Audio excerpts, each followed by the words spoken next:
Olá, seja bem-vindo ao fechamento do mercado desta segunda-feira, 16 de outubro de 2023. Vamos direto às informações, a começar pelo mercado cambial. Todas as atenções, sem dúvida, ainda há uma tensão muito grande em relação ao conflito no Oriente Médio, que pode se alastrar caso ocorram acirramentos das tensões e, lógico, do avanço de Israel. Outros países da região já ameaçam retaliações. O mundo está de olho nessas informações do que pode acontecer. Tomara que não avance esse conflito que já tem deixado milhares de mortos, tanto do lado de Israel quanto na faixa de Gaza, civis, na sua maioria, que não tem nada a ver com o grupo terrorista Hamas, que deu início a esse conflito.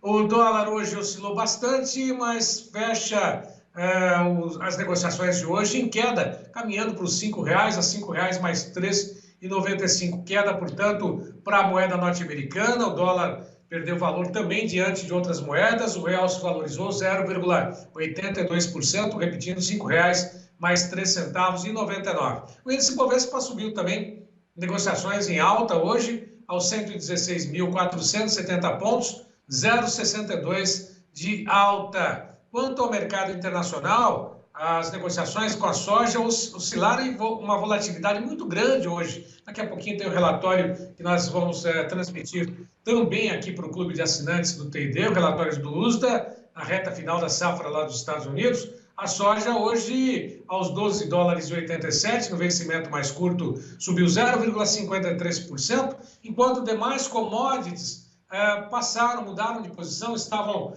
no lado positivo, agora todas elas apresentaram queda.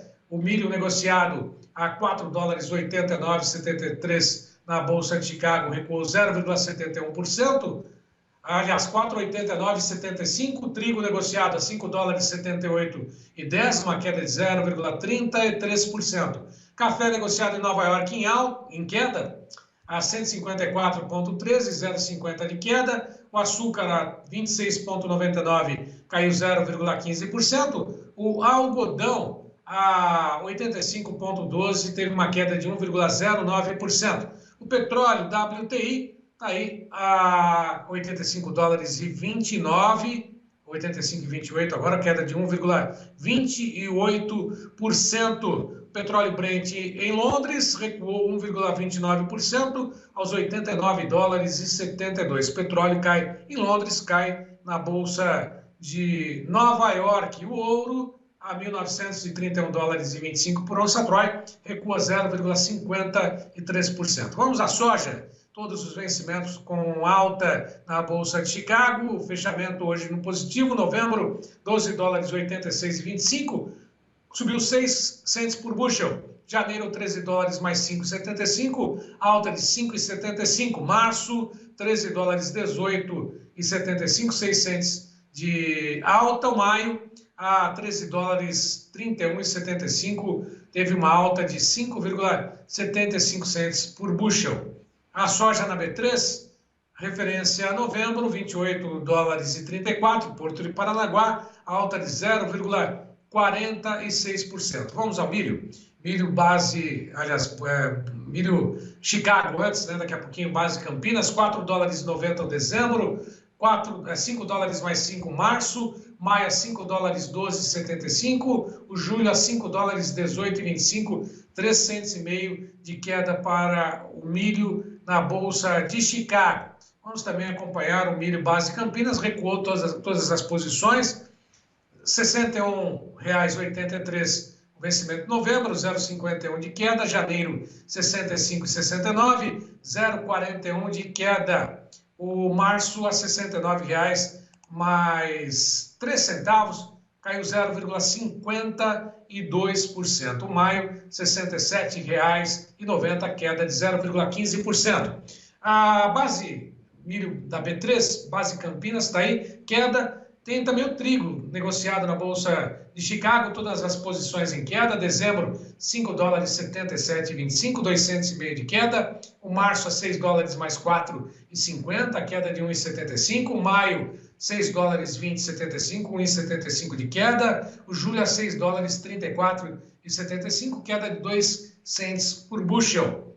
Tem as negociações com café a 154,05, caiu 0,55% em dezembro. Nova York, março, café 154,65, recuou 0,32%. Maio, 155,35, recuou 0,16%. O julho a 156 cents, queda de 0,16%. Na B3, vamos ver se tem referência, queda de 0,84%. Por março, não tem a cotação em dólares, a saca do café na B3.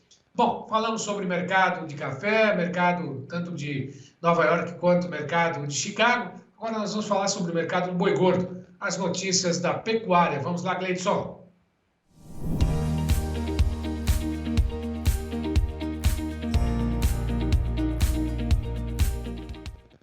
Bom, a segunda quinzena do mês de outubro começa com as cotações a futuro buscando uma direção, oscilaram bastante e seguiram a abertura de hoje pressionadas. Vamos direto a B3 acompanhar o fechamento do mercado do boi gordo a futuro, que fechou todas as posições em queda. Outubro a 237,50, 0,77 de queda. Novembro a 239,70, 0,97 de queda. Dezembro, R$ 241, a mesma cotação para o janeiro, R$ 241.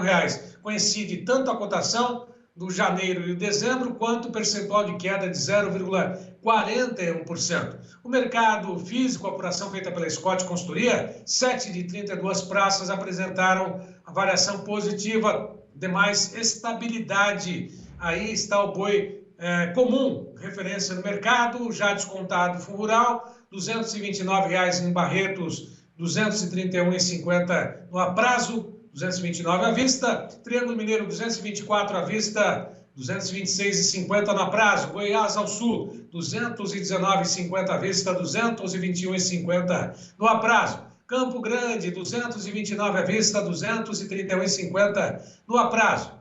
Próxima tela, mais 4 praças de comercialização. Norte do MT, 210 à vista, 212 no aprazo. Santa Catarina, 234 à vista, 236,50 no aprazo. Oeste do Maranhão, 214,50 à vista, 216,50 no aprazo. Região Sudeste Rondônia, 210 à vista, 212 no aprazo. Bom, além de falar sobre o mercado do boi gordo na abertura dessa segunda quinzena, o Iberville hoje traz informações sobre as exportações. É isso mesmo, Iberville? Boa tarde.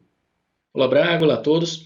Braga, cenário do mercado do boi gordo de pouca movimentação nesse início de semana pós-feriado, alguns frigoríficos até fora das compras, mas isso não nos diz muita coisa, porque nós estamos com o mercado avaliando o que aconteceu no feriado, tanto no que diz respeito ao escoamento, como no que diz respeito à intenção do pecuarista de voltar negociando agora nessa semana. Então, hoje é um dia que os agentes estão avaliando o mercado, os frigoríficos, alguns deles ficaram fora das compras, o que não indica necessariamente um cenário confortável para a compra de boiadas. Então, estão fora das compras porque hoje seria um dia de pouca movimentação em linhas gerais.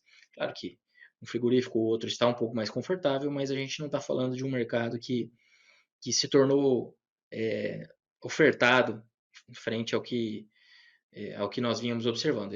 A oferta, as negociações dos produtores aumentaram um pouquinho, isso deu um dia ou dois ali para alguma indústria, no ponto de vista de programação de abate, mas a gente não está falando de um cenário confortável.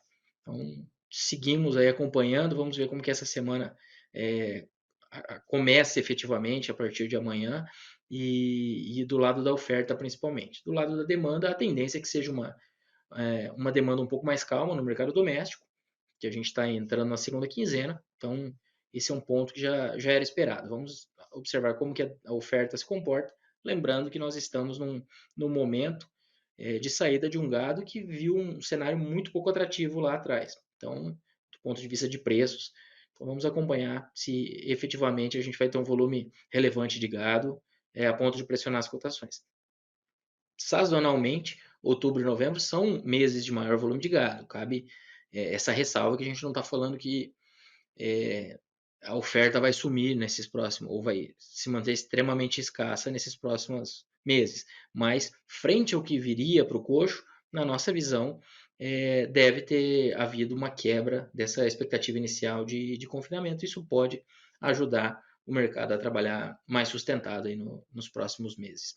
Tá? Então, essa seria a nossa leitura com a ponderação da oferta. Quando a gente fala de confinamento, sentindo a relação de troca, sentindo troca arroba engordada versus venda, né? O margem, em outras palavras, nas palavras mais corretas, a falta de margem lá atrás, a gente não está falando de um confinamento ausente, a gente está falando de volume faltando ali de uma parcela dos produtores que trabalham mais com a compra desse gado e o fechamento ali em cima de cálculos, né? Não é aquele produtor que trabalha dentro de um sistema que precisa de liberação daquele pasto, nem um frigorífico que já tem suas parcerias, etc. Então, só para fazer essa ponderação. E aí, voltando para o dia a dia aqui que tem acontecido, os dados de exportação que saíram nessa segunda-feira vieram muito positivos. Então, na primeira semana de outubro, nós tínhamos uma média diária de 7,6 mil toneladas, abaixo da observada em outubro do ano passado. Na segunda semana, essa média diária saltou para 13,3 mil toneladas. Então, na comparação com o mesmo período do ano passado, a média diária da segunda semana foi de 34%, foi 34% maior. Quando a gente considera os 9 dias úteis decorridos aí de outubro, nós temos um aumento de 2% na comparação com o mesmo período do ano passado. Então, a gente começou outubro com exportações abaixo em volume, agora elas já estão acima no acumulado e com uma aceleração importante na segunda semana. Quando a gente fala de preço médio, a gente segue com aquele preço médio abaixo do ano passado, o que acaba resultando em um faturamento também abaixo do mesmo período do ano passado, quando a gente consolida as 2 primeiras semanas. Tá? Então, essa seria uma ponderação sobre o escoamento no mercado internacional. Segue mais interessante do que vinha sendo observado na primeira semana. Vamos acompanhar se isso se mantém. Se se mantiver, é uma tendência aí de uma via importante de escoamento, principalmente nessa reta final do ano, e daqui a pouco a gente entra no pico de consumo no mercado doméstico. Então, na verdade, o último trimestre a gente considera que seja a época de melhor consumo, mas novembro, dezembro acabam sendo ali os períodos de maior escoamento, se a gente fugir de datas específicas, como Dia das Mães, etc. Quando a gente fala de momento de mercado, são os últimos meses do ano, com o pico de escoamento sendo ali na semana das festas. Então, acho que de ponderações a respeito do mercado, o que nós tínhamos era isso. Exportações melhoraram, consumo doméstico entrando na segunda quinzena deve ser mais calmo, de olho na oferta de boiadas, que por enquanto segue... melhorou um pouquinho nos últimos dias, a indústria conseguiu comprar um pouquinho melhor, mas não está abundante. Então, vamos acompanhando como que se comporta na nossa visão, principalmente a oferta. Por hoje é só. Um abraço a todos e até a próxima. Muito obrigado, Iberville. Até uma próxima.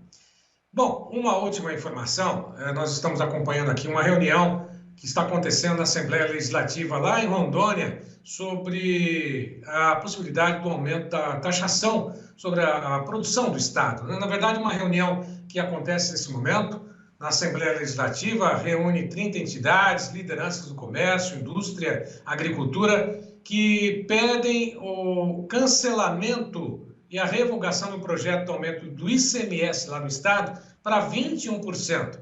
E o pedido para votar contra o projeto de taxação do agro. Essa reunião que acontece nesse momento com deputados estaduais, amanhã deve ter a votação. Né? Portanto, nós estamos acompanhando aqui, durante a programação do Tempo e Dinheiro, essa reunião que acontece lá na Assembleia Legislativa do Estado de Rondônia contra a taxação do agro e contra o aumento do ICMS no Estado para 21%. Bom, e a todos que estiveram conosco, nosso muito obrigado. Eu volto logo mais com informações a respeito do que aconteceu, o que deve ser divulgado no relatório do USDA desta tarde, com comentário do Vlamir Brandalize. A todos uma ótima tarde e até logo mais.